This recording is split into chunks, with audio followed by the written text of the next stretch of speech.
Hello, everyone, and welcome to the Pros podcast. I'm your host, Tali Shamus, and I want to start this episode by wishing you all a very happy holiday season. Merry Christmas. This is, in fact, going up on Christmas Day. And I want to thank you all for spending time with me on my little podcast here. It has already grown so much over the past 4 months, and that is because of all of you, our listeners. I'm so grateful for all of you, and we've got really, really exciting things coming in the new year in 2026. So remember to keep checking back. But today we've got a little bit of a different episode. So my good friend Mylee is on the pod today, and she is actually going to be interviewing me. I guess we'll kind of be interviewing each other about what it's like to create and manage a literary podcast. So we're going to have some great conversation, some good laughs, and hopefully you'll learn something. Mylee J. Miller is an author of fantasy, mystery, horror, and retelling novels, and is represented by Rachel Estep at D4EO Literary Agency for all of her literary works. She's a freelance editor, a reader for the literary magazines Uncharted magazine and Fractured Lit, a book reviewer with SFF Insiders, the host of the literary podcast Books and Beyond, and she is pursuing her BS in English in the hopes of becoming an agent or editor someday.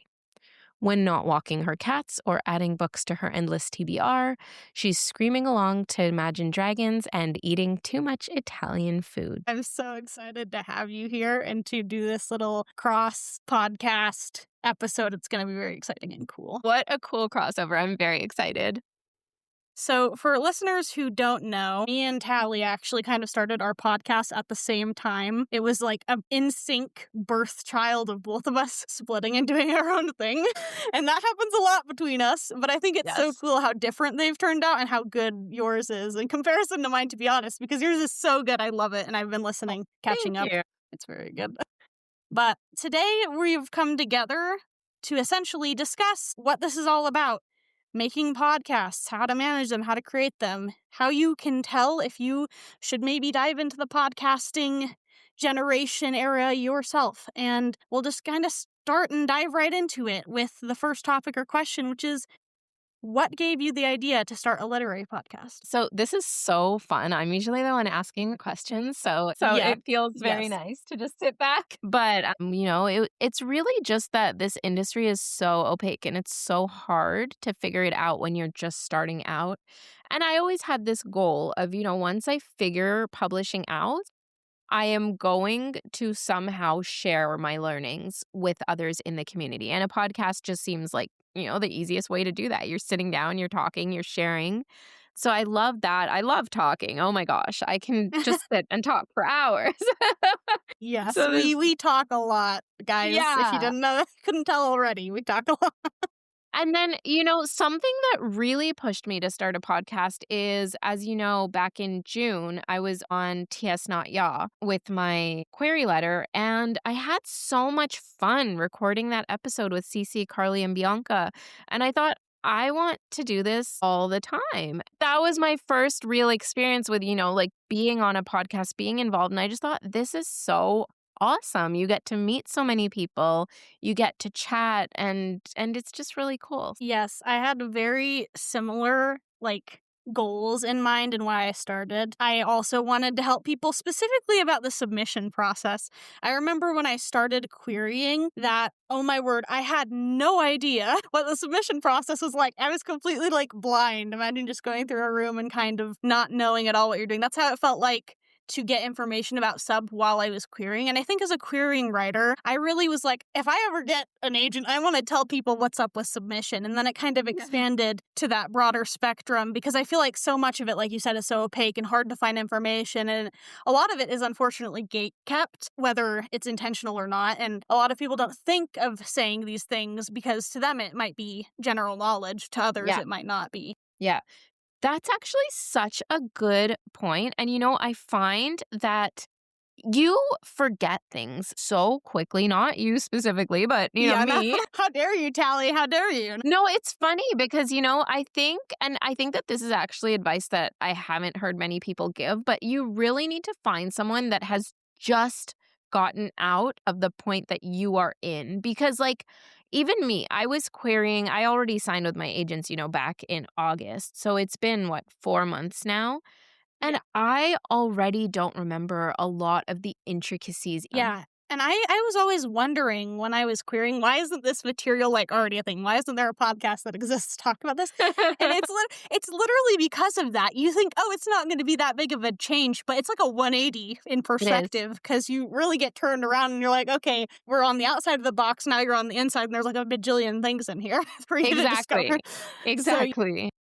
I'm sure there's a psychological principle somewhere about how you forget things to make room for new information, and that is truly why I think a lot of people just don't remember and don't realize how niche this Oh, for industry sure. truly is. For sure. And also, actually, the funny thing, I'm going to draw a parallel here to having kids. Yay. Because when you have kids, the whole process, like being pregnant is, great for some people, very difficult for others. Giving birth is very difficult. Having a newborn is extremely difficult. And there are times in the newborn phase where you truly don't know if you will survive. It is very tough. And then a few years later, you completely forget and you're like, I want another baby. And I feel like publishing must be the same because it's so hard and it's so stressful. And there are days where you're like, what am I doing to myself? And then you Yeah. finish a book and you're like, let's do this again. I want to write another. Yep. Yeah, it's so funny. I was actually just doing a writing sprint on the day we're filming this with somebody live in a Discord server. And it was so funny because she was talking about how she just could not motivate herself to write. And I'm like, that's how it is a lot of times is we love this. We love Yeah. it so much. Yeah. But getting ourselves to do it sometimes isn't. It's true. It's tough. It's not easy. It's really not easy. So, in the same vein of what gave you the idea to start your podcast, what podcast inspired your own? You've mentioned one. Anything more to say about that one or others you listened to that inspired you for your podcast? Yeah, so I think that T.S. Not Ya, the shit no one tells you about writing really is the number one that inspired me because they give such actionable advice to querying writers. And they also get, successful writers in on the show to share lessons they've learned. I think a lot of other podcasts, which I love and I enjoy, focus really on those published writers and how they write their books and their journey. And I feel like somebody who has had great success and is a New York Times #1 bestseller and whatnot is going to have very different, writing journey at that moment in time than somebody that's starting out, obviously. And so I think that drawing inspiration from those podcasts that really focus on people starting out. I mean, you mentioned to me, I love her podcast, Danielle Termode's podcast as well, that focuses more on mental health. I just love all these podcasts. You, Me, and the Writing Journey and Literary Blend. I should probably say the names of the podcasts. All good. We got this. We're professionals here. But also, so recently, Carly and Cece started this kind of other type of segment that they post. I think they post on Tuesdays or Wednesdays. I can't recall. But it's called Shooting the Shit. And they talk more about the publishing industry. And I find that one to be really fascinating as well. I don't know if you know of any other podcasts like this, but personally, I don't really know of any podcasts that actually dive into like what are the trends, what are publishers talking about, what kind of gossip is there in agent circles. I just find that like Shooting the Shit to be the most interesting segment. I look forward to it every week. And I want my podcast to kind of be more like that in the future, really getting into the publishing industry. I just find it so interesting. Yes, I definitely agree. And I honestly think we listen to a lot of the same podcasts. I think there are a lot of writing podcasts out there that focus more on writing craft than anything else. And those are what I started with. And then I moved into Tis Not Ya, which is phenomenal. I haven't listened in a long time because I've been catching up on like 3 other podcasts, but it's so good. I actually, funnily enough, I think the time I started getting interested was similar to the time you did because around the same time you were a guest on that podcast, they reviewed my query letter. The amount of shock I tell you I went through when that happened because they have a ton of submissions, so I was like, there's no way they're going to choose mine. And B, I just wasn't aware it went up. Like they didn't notify me until after they'd posted.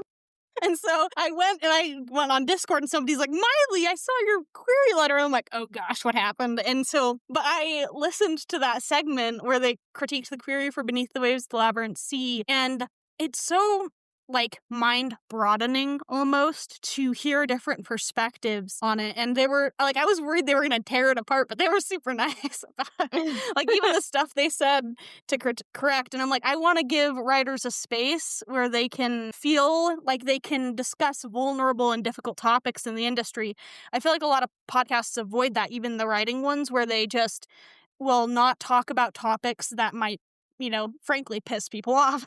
But I want people to have that voice and be able to discuss those things because those are important and those are the things we should be looking at. And I think that's what we're kind of doing together on our own, but together in trying to make these things more open to a wider audience. Yeah, for sure. For sure.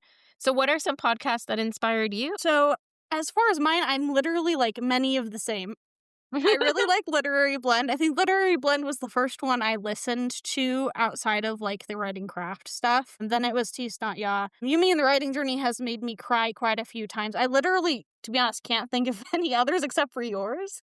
I was actually, funny story, it's so weird to talk to Tally and then go listen to her talk to somebody else on a podcast recording because it's so surreal because I've talked to, her in this kind of dynamic all the time. We've been friends. And so at first I was like weirded out. I was like, this feels really like interesting, but I got quite quickly. And your podcast, genuinely, if listeners have not listened to Tally's podcast, which I'd be surprised if you hadn't, it is so good. So good. I love it so much. And it's just so informative and professional, unlike how I talk. I am not nearly as like etiquette and prolific, but I love listening to your episodes. Oh, thank you, Mylee. As far as managing podcasts go, how do you go about scheduling guests on yours? So one of two ways, really. Either I will reach out to someone or they will reach out to me. Lately, it's been a lot more people reaching out to me, whereas when I started, I was just messaging all my friends, basically. And especially, yeah, if I know my friends have a book coming out soon, like Grace, Katie, Allie, these are all people that I know outside of the podcast. Obviously, I know they have a book coming out soon, and I just message them and say, hey, do you want to talk about your book? So that people can pre-order it, people can save it on Goodreads. Let's raise awareness, let's support our community. So that's kind of one avenue. I have a lot of writers reach out to me now wanting to talk about their book. So, I think that's a great way to market yourself. Unfortunately, I am only one person and I have a backlog right now of about 4 months of episodes. So it's pretty busy. But honestly, anytime I see someone post something that I enjoy, and I consume a lot of media. So whether I'm on Substack, whether I'm on Discord, whether I'm on Twitter, Instagram, anywhere on the internet, really, if I see someone post something that I enjoy, I just send them a message. And, I would do this before I had a podcast. I'd just send them a message, say, hey, I love this. I love what you're doing. It's so cool. And now I say, I love this. I love what you're doing. It's so cool. Do you want to come talk about it on my podcast? Yep. Perfect. Perfect transition, right? Yeah, basically, that's really it. How about you? Have you kind of been reaching outside of your social circles, or are you kind of just keeping it to your friends? So I feel like at first I really did go to my friends, but funnily enough, the first few episodes I recorded, I feel like were with people I didn't know as well. Mm-hmm. And so I'm the type of person that's like, shoot your shot, and if you miss, shoot your shot again. For sure. And so I just basically went, I like what this person's doing, similar to what you did, and I just messaged them and be like, do you want to be on? And it definitely was with friends, but some of those, a good portion of those first episodes were actually with people I didn't know as well, who I was just like, maybe we can work together to figure this out. And it turned out, don't recommend doing it that way. Tally's way smarter, just so you're aware. But I have yet to get like a huge amount of onslaught and of interest like yours is. I think you said you had like hundreds of whatever. How many submissions did you have to request that last you checked? When I said that, I had about 100 because I have this like Google sheet where people can basically sign up if they want to be on the podcast. I have not checked the sheet since then, so I don't know how many I have now.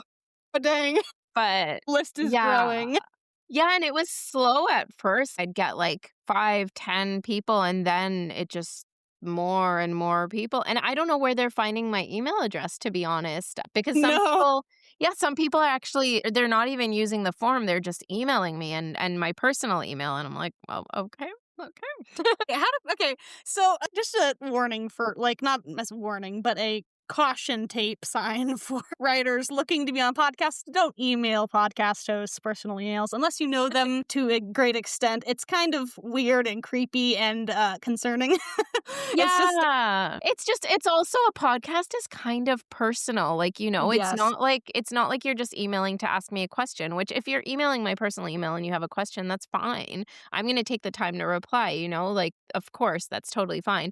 But asking me to sit down with you, and it's also, consider the fact that I'm a woman, and especially Yeah. getting emails from like certain people feels a little bit scary to me, unfortunately, because of certain things in our society. And I don't necessarily want to like put myself in that vulnerable position of going on camera with someone that I don't know that's sending me a personal email. It's just, you have to also consider who you're writing to. And Yes.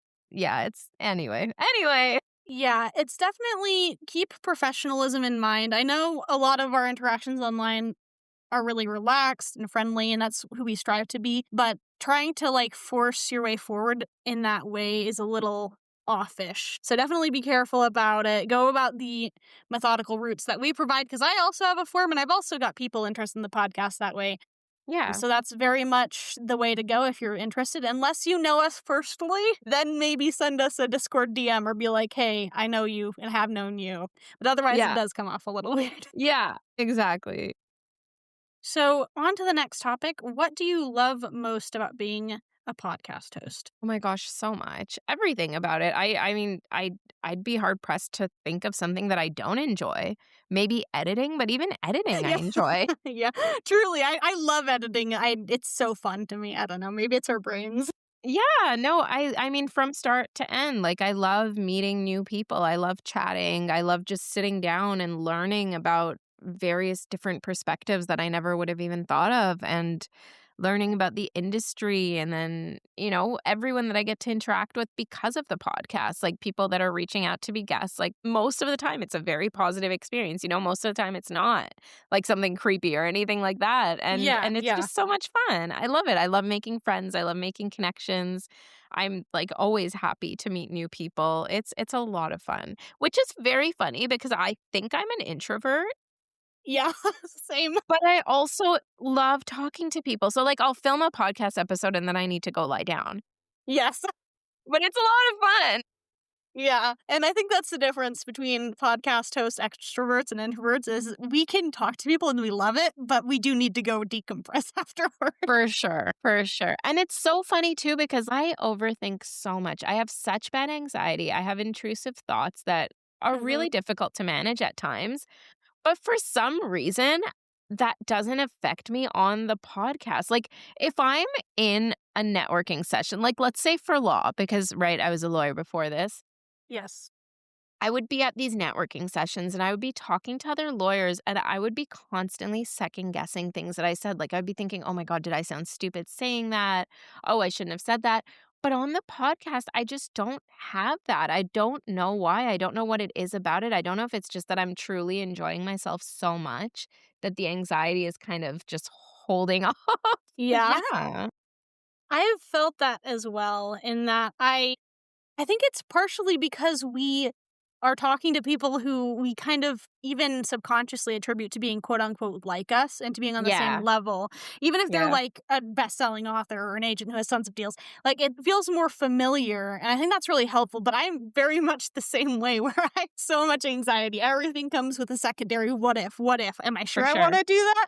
Like For sure. there have been times just for fun where people have asked me, can you explain to me what your inner thoughts look like at any given time? And I'm like, do you want me to reenact it for you? You want me to reenact Seriously? it? You know the meme that's just like a cat screaming and it's just a bunch of A's in the background behind the Yeah. cat? Yeah, that's my Yeah. mind. Yeah. Yes. I love the meme where it's the GIF, I guess. It's where it's the dog sitting at the table where everything's burning. Yeah. This is me. fine. This is fine. Yeah. No, but you know what? I had Kessia Lupo on my podcast. I had Phoebe Morgan on my podcast. And these are incredible editors. And I was scared beforehand because I thought, oh my gosh, what if I freeze? What if I say something stupid? But as soon as the podcast started, and I don't know, maybe I've just been like, touch wood, maybe I've been really lucky. And these are Yeah. all just very nice people because I sit down with them and it's like talking to an old friend. It's so fun. It's definitely like there's definitely some upward anxiety before it starts, but then you start and like Tally said, it's like, oh my gosh, we've been friends forever, except you've only known each other for however long. And it's Exactly. just so it's so fun and so exciting. And I'm the same boat where I love pretty much everything. I can't think of a single thing that I'm specifically like dislike about the podcast. So Yeah. Yeah, it's a exactly. fun time. Yeah. So, what is your podcast about? We've kind of already talked about this, but is there anything you want to add? No, not really. So my podcast, I mean, it was supposed to be about basically demystifying the publishing industry, like talking about the art, the craft of writing, and how do we get these books out into readers' hands. And that's really, what I think it'll always be about at a very basic level. Yeah, same. And I love that quote of demystifying the publishing industry because that is the goal. That is, I think, the goal we both set out with because we were talking about making our podcasts before we even made them. So Yeah, it's been a great exactly. adventure together to see each other succeed. And it's been a very fun, very exciting time. Definitely. What softwares and websites do you use for your podcast? So I use Riverside to record, and that's actually something that I learned from being on TS Not Ya because they used Riverside, and I just liked how easy it was. There are some things that I kind of don't love about Riverside, like sometimes the audio will be messed up and you can't really fix it. Yeah. Especially if there's an echo. There are some limitations, but I used to have a YouTube channel, gosh, probably 10 years ago, maybe more. And so I was editing all of my videos, and it would take me, I don't know, maybe 5, 6 hours to edit a half-hour long video because you have to go through it, and I'm using iMovie to edit and I'm cutting it, and it's so difficult. But with Riverside, like an hour-long podcast episode will take me maybe an hour and a half to edit because the words are all there, like, the way the editing works, you can cut out words instead of Yes. actually editing the sound itself, so that just Yeah. makes it so much easier. I think there are issues probably with every software, but this one's good. It's expensive. It's definitely not cheap, but, Yeah. yeah. And then I guess hardware as well, I can touch on. For sure. So my hardware is all the hardware that you recommended to me. I went to Mylee when I started Gosh. my podcast. I was like, "Tell me what to get." So she sent me a list. This microphone, I mean, I can link it all in the show notes, but it's all very cheap. It's all off Amazon, and it works so well. It's incredible. So, you don't need like top of the line stuff. Maybe one day if this podcast kind of blows It, up, yeah, then I'll go explodes. out. Yeah. But I mean, right now, I'd say Riverside is by far the most expensive thing. I think it was over $200 for an annual subscription. Yeah. And then the podcast and the headphones were maybe 50. Yeah. Yeah. I use all of the same stuff, so I can attest. I use exactly the same thing. And I will say Riverside does have issues. It is the best podcast software I have tried ever. I have tried multiple. I've tried Audacity. I've tried other things. This is by far the best. If you're trying to start a podcast, I'd recommend starting here. Even in the late stages, because I mean, I didn't know T Snot Ya used Riverside, which is crazy and awesome, but Yeah. it seems to work good for us, so definitely worth Yeah. it to look into. Yeah, no, for sure. And I mean, if you're just starting out and you don't want to spend money, I think that iMovie would work fine. It's just going to take a lot. Well, if you have an Apple, that is. I have all Apple products, but it's just going to take a lot Yes. longer to edit, basically. Yeah. Unfortunately, I do not have good recommendations for substitutions for HP. Final Cut Simply. Pro. Oh, okay, that's a good one. Yes, I've heard about that one. I haven't been able to test that one, but all the ones I've tested have been terrible. Oh, no. So, yeah, listen to Tally's recommendations. Final Cut Pro. Yeah. I know CapCut is also very good. It's technically a video editing software, but I have used it for small increments in audio editing. So if you are looking for a cheaper or even free subscription, they have CapCut on laptop for I think either Mac or HP, and that one was pretty good as well. I use that for video editing. Interesting. So on to our next question. How would you recommend someone start their podcast if they're just starting out? Honestly, the biggest thing I would say is just do it. Because even before I started mine, I was saying, so I started writing in 2023. October of 2023. So it's been 2 years now since I started writing. Fiction, I should say, because, I was writing agreements and Yeah. contracts before that. Yes. I think probably from a month or 2 into me starting writing, I was saying, I want to start something that can share what I've learned with people. I wanna start something. I wanna start a blog. I wanna start a podcast. I wanna start a YouTube channel. Anything where I can just share my learnings. And it took me up until this year to start my Substack and to start my podcast. And I just feel like if I had started it back then, that would also just be such a cool way to track my journey and look 100%. back on where I was at certain points in time. So I just say it doesn't even matter. Nothing matters. You don't need equipment. You don't need anything. Get your notes app or whatever app it is that records your voice and just start recording and just post it. Everything can get better. Quality can get better. You can get more professional, but just start. That's my biggest advice.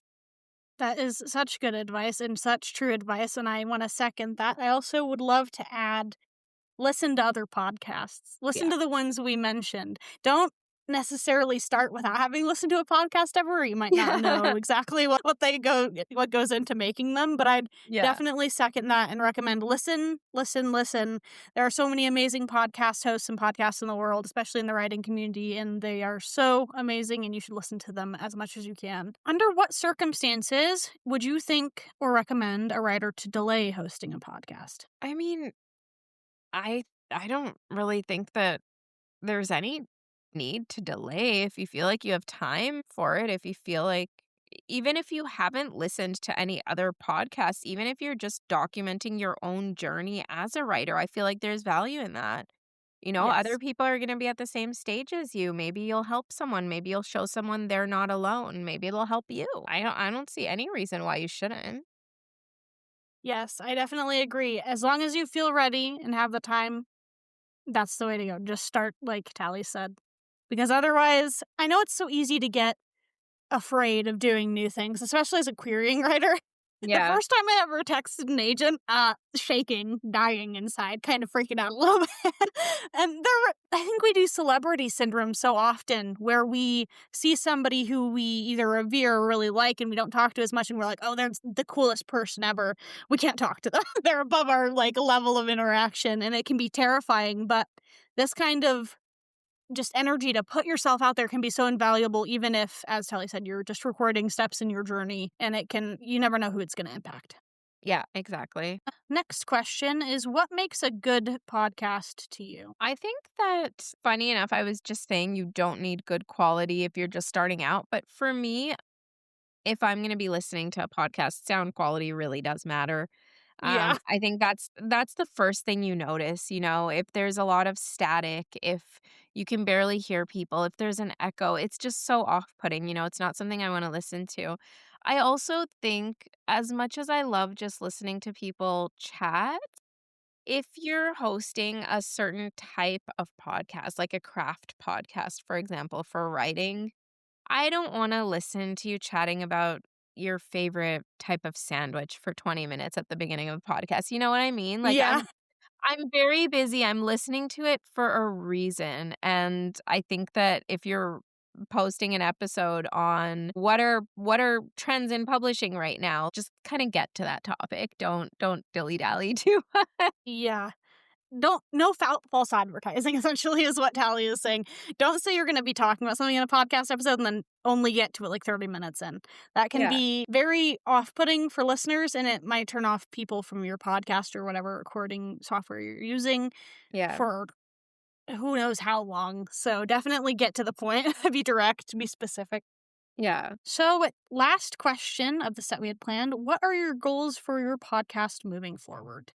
So, as I mentioned to you before we started filming, we have some big changes coming in 2026, and I'm very, very excited. This is probably going to go up before that happens. So, I am not going to give any spoilers, but we might have somebody new joining us on the show, and maybe we'll play around with the format a little bit. We have a lot of really exciting stuff coming, really exciting guests for the podcast. Guests that I couldn't even have imagined would come on. I'm Gosh, I'm so so excited. excited. So excited. It's gonna be really good. One thing I would love so much. So as I've hinted, we are going to have a co-host starting in 2026 for the Pros. But one thing I would love so much would be to actually film in person. Oh, that I would be think fun. maybe going back to that question about what my least favorite thing about hosting a podcast is that as much as I love that we have Riverside and we can host, remote, and that really opens us up to so many guests that we wouldn't be able to talk to otherwise. Like, as I mentioned, Kessia and Phoebe were both on my show this season. They're both in the UK.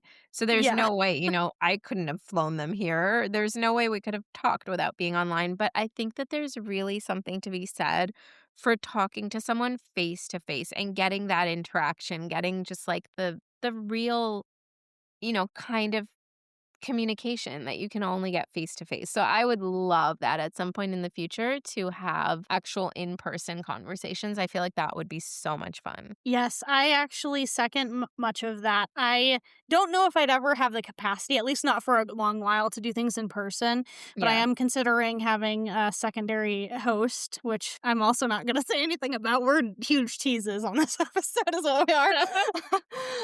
But I also would love, if I'm ever at the capacity of either literary success or just like success in terms of the podcast, would love to pay somebody to edit it, especially as I get busier. I love editing, don't get me wrong. We've kind of discussed that already. But I do think it's such a time-consuming thing that as things get Yeah. more hectic, that it would probably be a good idea to have somebody Yeah. else to edit the things that we record. So that's kind of my goals. And yeah, that's about all I've got. Yeah, see, I feel like I'd rather pay someone to clean my house and I'll edit the podcast while they clean. So that's Yeah, fair enough. like, Fair enough. I love editing. I promise, guys. But I have so much going on that I don't think I could manage it. Trying to free up time is valuable for me. no, for sure, 100%. And it does take up a lot of time. And like all of these things, like there are so many times when I question myself because I spend a lot of time on my social media. I spend a lot of Oh, time on yeah. the podcast. I spend a lot of time on writing adjacent tasks, basically. And Yes. there are very often times where I think, should I just drop this and actually write? Like, could I have finished the manuscript I'm working on right now if I wasn't posting to Instagram every day and trying to be active on all these other socials and posting a podcast episode?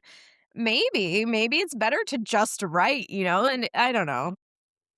To me, it's a balance because I feel like if I just wrote my majority of the time, I would hate writing For sure. after a few That's true. years. So I feel like having the balance is good, but I definitely feel you because I've had that same thought. I'm like, I'm committing to too much, but I'm like, but I'm having so much fun. I don't want to It's stop doing true. this. I know, but alas, my manuscript needs to get written. Same here. Same here. Guys, DM us, message us, comment on our socials, tell us to work on our books. Thank you. We appreciate Seriously. it in advance. Oh my gosh. I know. What are you working on right now? So I'm working on a book called You Too Shall Burn. I can't really talk about it much, but it's basically the first in a 4-book series about a girl who can't remember anything except for the past year of her life, who has destructive powers, who foresees herself destroying the world, and the only way to stop herself from doing so is to find the person who gave her those powers in the first place. So that's kind of what Oh, I'm working on right now. What are you working on? that sounds so good.